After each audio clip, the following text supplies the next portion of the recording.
De volta às notícias do Congresso Nacional, após 3 anos de tramitação, a Câmara dos Deputados votou na última terça-feira o regime de urgência do projeto de lei das fake news e, com a decisão, o PL está marcado para ir a plenário para a votação na próxima terça-feira, sem precisar passar por comissões da Casa. E a gente recebe agora o deputado federal Áureo Ribeiro, do Solidariedade do Rio de Janeiro e líder do partido na Câmara. Tudo bem, deputado? Mais uma vez, bem-vindo à Jovem Pan. Como vai?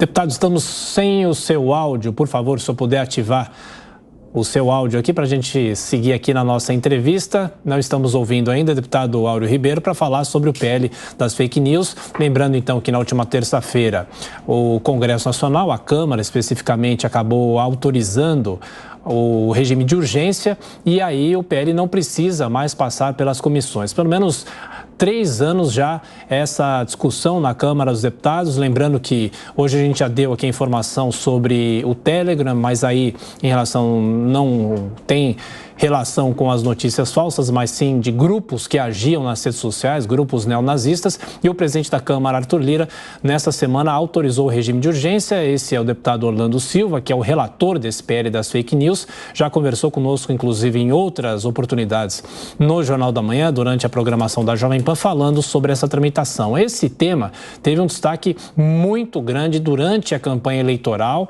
com a disseminação das fake news e a grande discussão que é feita. Enquanto a gente tenta retomar o contato com o deputado, a gente gira aqui os nossos comentaristas, o Luiz Felipe Dávila conosco, também o Diogo Schelp. Dávila, falando com você, a Câmara acertou ao apressar esse projeto, a ter o regime de urgência implantado?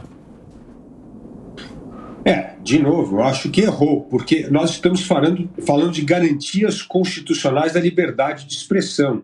Ainda bem, nesse momento, que, como nós já discutimos anteriormente, existem jabutis nessa matéria que praticamente transformam o governo num tipo de censor nacional que vai decidir o que é verdadeiro e o que é falso. Isso é muito preocupante, não pode ser votado em regime de urgência, é preciso discutir isso. Existe lá quase que o Ministério da Verdade, isso não existe, isso é censura. Então é um assunto muito importante, mexe com a liberdade de expressão de todos nós, mas é óbvio que nós precisamos combater os crimes nas redes sociais. Isso não há a menor dúvida. O problema é que como nós vamos combater o crime? Criando uma autoridade máxima do Estado que vai determinar o que é certo e errado? Isso é uma violação dos direitos constitucionais do cidadão brasileiro. Ô, Schelp, daqui a pouquinho você continua também comentando essa informação. A gente já tem o deputado mais uma vez conosco. Deputado, mais uma vez, bem-vindo. A gente discute aqui a necessidade ou não da urgência. Como é que o seu partido se posicionou em relação a isso e como o senhor se posiciona? Bem-vindo mais uma vez.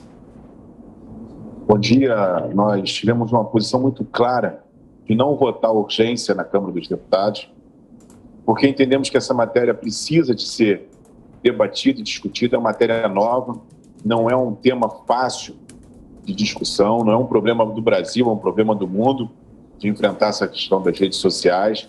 E nós defendemos ali essa matéria ser debatida em comissões, comissão especial, para que pudesse ser aprofundado o tema e destacar alguns pontos que temos total divergência nesse projeto de lei.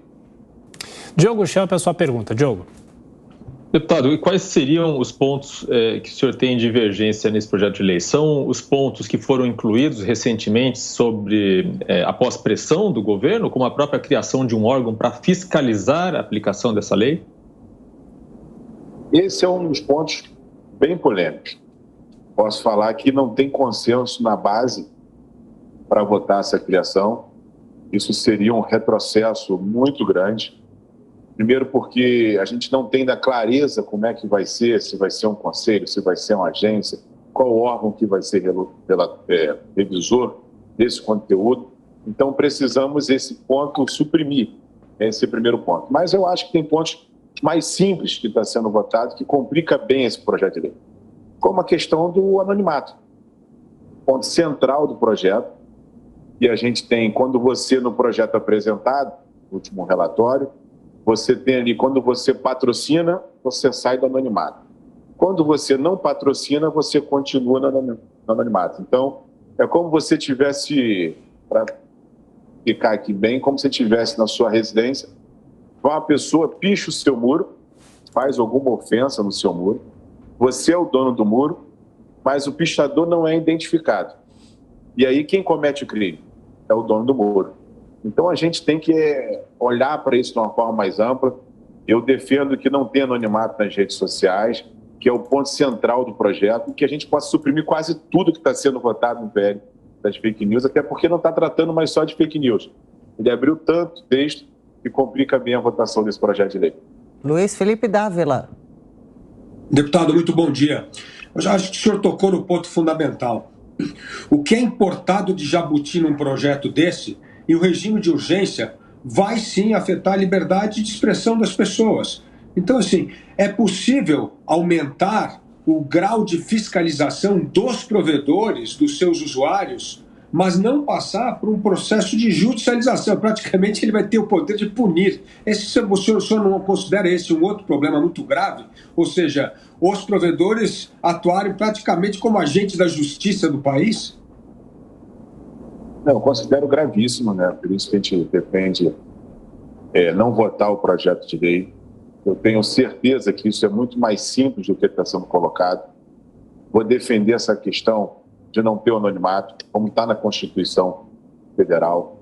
Também tem que saber qual vai ser o domicílio quando você é praticado um crime na internet. Tem que ser o domicílio da vítima, não de quem pratica.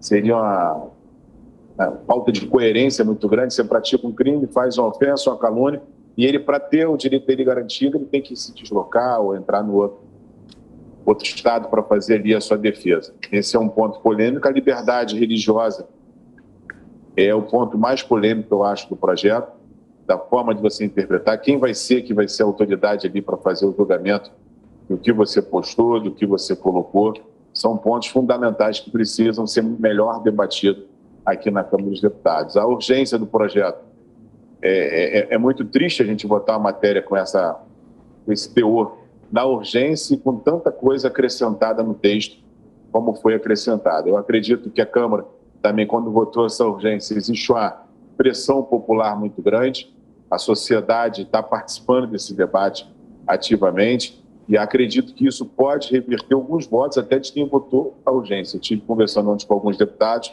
Os deputados agora começaram a pegar a matéria para estudar, entender o que está sendo votado, os pontos colocados, aí, recebendo a sugestão de especialista, recebendo também a opinião da sociedade civil, pode mudar, sim, a votação desse projeto. Começa a ver um sentimento sendo mudado aqui na Câmara. E, deputado, quanto o senhor acha que as empresas donas de redes sociais devam ser responsabilizadas, punidas? Quanto elas devem contribuir para essa fiscalização com as autoridades? O senhor acompanha no momento junto conosco aqui, já demos a notícia no Jornal da Manhã, do Telegram fora do ar por ordem da Justiça, sob pena de R$1 milhão por dia, por não fornecer dados sobre supostos seguidores, clientes neonazistas que publicam conteúdos com esse teor e que seriam suspeitos de ataques a escolas. Uma coisa que a gente tem que destacar nesse momento que a gente botou urgência, nós estamos vivendo uma comoção no país. Essa questão das escolas atingiu a sociedade. Por isso se colocou e facilitou aprovar a urgência na Câmara dos Deputados. A gente tem que separar bem isso para não contaminar o projeto que está sendo votado e não atrapalhar uma discussão importante que o Brasil precisa fazer na questão de fake news. Eu acredito que a gente vence o maior desafio desse projeto de lei é tirando o anonimato. Se você postou, e aí existe algum ato ilegal, alguma possibilidade de um ato ilegal e alguém fez essa denúncia no próprio site, na própria plataforma, você ali tem que ser identificado. A partir do momento de ser identificado, você pode ser responsabilizado. O que não pode hoje é você postar, existe ali alguma denúncia e você não ser identificado e continuar isso na rede. A partir do momento que você é denunciado pela própria plataforma, você ali tem que ser suspenso até a identificação. Isso resolve 90% do problema hoje das fake news no Brasil, porque você só vai ter ali o retorno da sua conta depois de identificado. Se você for identificado, você é responsável pelo que você está postando e vai responder na justiça, conforme a lei brasileira já tem toda a questão penal.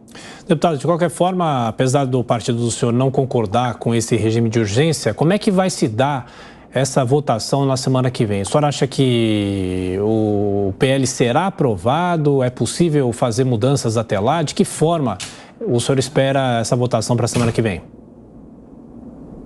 Eu acredito que vai ser uma votação bem apertada. O tema está bem dividido aqui na Câmara dos Deputados. O texto está sendo disponibilizado hoje para todos os deputados com diversas alterações. O deputado Orlando Silva, relator da matéria, teve a oportunidade de conversar com as bancadas ontem. Eu recebi o deputado Orlando na bancada do Solidariedade, fiz algumas contribuições na discussão, mas eu entendo que esse texto ainda vai ter uma semana ainda para ser votado, tem muita divergência e pode ser que a aprovação fique dificultada pela essa questão dos temas que entraram no projeto de lei. Deputado Áureo Ribeiro, do Solidariedade do Rio de Janeiro, líder do partido na Câmara, mais uma vez, muito obrigado pela gentileza e voltaremos a nos falar. Bom trabalho. Obrigado.